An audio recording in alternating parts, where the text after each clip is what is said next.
All right, boys, we lost $614 today pre-firing shorts, putting us down about to $500 left in the eval or drawdown before we fully fucking flunk the bitch. Right, let's get straight into the recap. Again, in my opinion, this is an A plus. I would take this 10 times out of 10 times, but it just happens that we were super unlucky. Coming into market open, I wanted to really take out the London high, right? I assumed that we were gonna come down, take out the London low, and then I would get like some sort of inversion that I could take it over here, right? And that's really what happened, right? We took out the London low right here, creating this SMT, but like I couldn't really like find like a proper entry with all these fair value gaps in like the middle, right? And there's also this 5 minute fair value gap. Why does it keep zooming in? There was this 5 minute fair value gap that I really wanted to see a close above. And like by the time that like we got the close above, right, it also just didn't make sense, right? We got this close right here, right? I would have probably taken it over here, but the issue occurred right here, where like let's say I entered right here, the risk reward would have been so flawed, like there's just no point in taking it.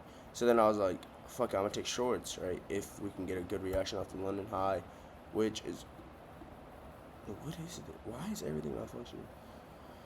And I was really waiting to get a good reaction. I mean, there's no S&T, so like I was in the clear to take shorts, and no S&T plays a lot of part into this.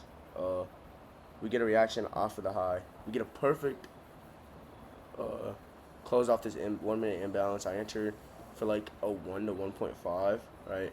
Risking 500 to make, or 600. Right? I literally, okay, I risked 500 at the beginning, and then like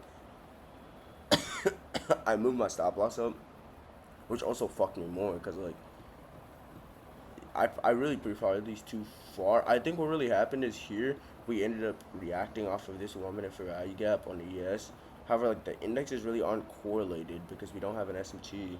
So like I'm really trying to like I don't know if I should like waited, right? Because like 95% of the time like that wouldn't have been I wouldn't really be thinking about ES if we didn't have an SMT.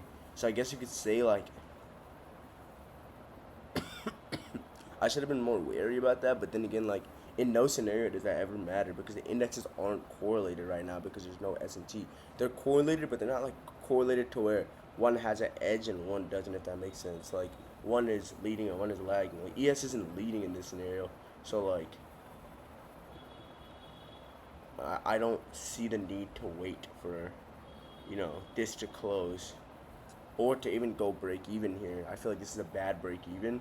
I feel like it's more one of those scenarios that you got the major imbalances out the way, and now like this one should just be a normal push through to this 5 minute bush right gap, and that's where you sort of worry. But that's really not what happened. And then like I was thinking like, okay, maybe we'll get like a sweep of this high right here. So like I really extended it a little bit like to right here, and that's what put me at a minus 614. But like if we leave the replay, right, I mean it worked out perfectly. I guess like we just wanted further liquidity, and we ended up taking out the full all draws of liquidity towards the downside, and then reacting towards the upside. It's just like a bad. I guess just not waiting for this 1 minute to invalidate, but I don't know. In my opinion, it was a pretty good trade. I guess I could have waited for that, but the indexes weren't correlated, so I would call this an A plus. Anyways, I appreciate y'all boys, and I'll catch y'all tomorrow.